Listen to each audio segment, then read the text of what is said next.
ನಟ ದರ್ಶನ್ಗೆ ಹೈಕೋರ್ಟ್ ಪೂರ್ಣ ಪ್ರಮಾಣದ ಜಾಮೀನೇನೋ ಕೊಟ್ಟಿದೆ. ಆದರೆ ಬೇಲ್ ಪಡೆದು ಜಾಲಿಮೂಡ್ನಲ್ಲಿದ್ದ ಕಾಟೇರನಿಗೆ ಕೂತಲ್ಲೇ ಶಾಕಿಂಗ್ ಸುದ್ದಿಯೊಂದು ಕಾದಿದೆ. ಬೇಲ್ ಕೊಟ್ಟಿದ್ದನ್ನು ಪ್ರಶ್ನಿಸಿ ಬೆಂಗಳೂರು ಪೊಲೀಸರು ಸುಪ್ರೀಂ ಕೋರ್ಟ್ಗೆ ಮೇಲ್ಮನವಿ ಸಲ್ಲಿಸೋದಕ್ಕೆ ಸಿದ್ಧರಾಗಿದ್ದಾರೆ. ಗೃಹ ಇಲಾಖೆಯಿಂದ ಇದಕ್ಕೆ ಗ್ರೀನ್ ಸಿಗ್ನಲ್ ಸಿಕ್ಕಿದೆ. ಕೇಸ್ ಫೈಲು ಚಾರ್ಜ್ ಶೀಟ್ ಇಂಗ್ಲಿಷ್ಗೆ ಟ್ರಾನ್ಸ್ಲೇಟ್ ಆಗಿದೆ.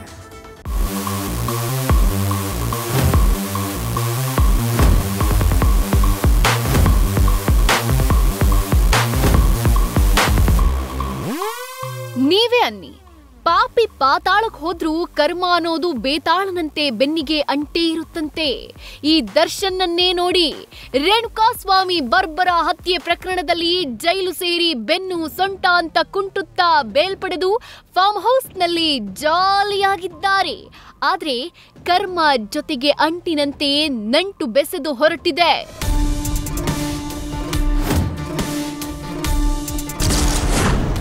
ರೇಣುಕಾಸ್ವಾಮಿ ಕೊಲೆ ಕೇಸ್ ಆರೋಪಿ ನಟ ದರ್ಶನ್ಗೆ ಸಂಕಷ್ಟ.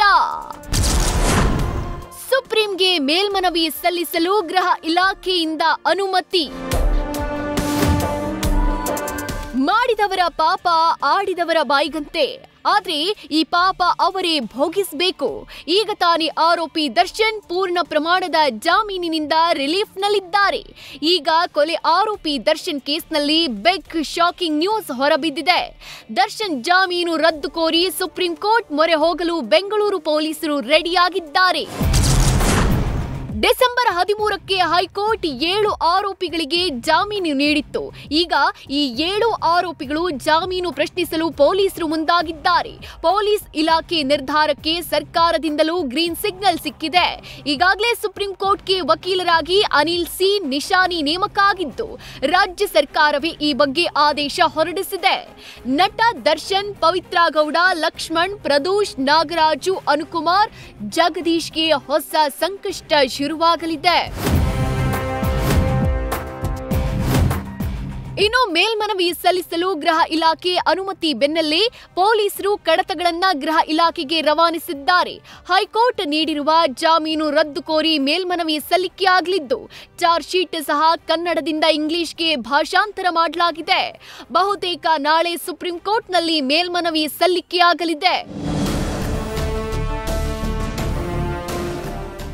ಒಟ್ಟಾರೆ ಜಾಮೀನು ಪಡೆದು ಜಸ್ಟ್ ರಿಲೀಫ್ ಆಗಿರೋ ಹೊತ್ತಲ್ಲೇ ಸರ್ಕಾರ ಶಾಕ್ ಕೊಟ್ಟಿದೆ. ನಾಳೆ ಸುಪ್ರೀಂ ಕೋರ್ಟ್ನಲ್ಲಿ ಮೇಲ್ಮನವಿ ಸಲ್ಲಿಕೆಯಾಗಲಿದ್ದು, ಕೊಲೆ ಆರೋಪಿ ನಟ ದರ್ಶನ್, ಆತನ ಸಂಗಾತಿ ಪವಿತ್ರ ಗೌಡಾಳ ಎದೆ ಬಡಿತ ಮತ್ತಷ್ಟು ಹೆಚ್ಚಿಸಿದೆ. Ankita Rai, crime bureau, news first. News first ನಿರ್ಭೀತಿಯಿಂದ ನಿಮ್ಮ ಪರವಾಗಿ.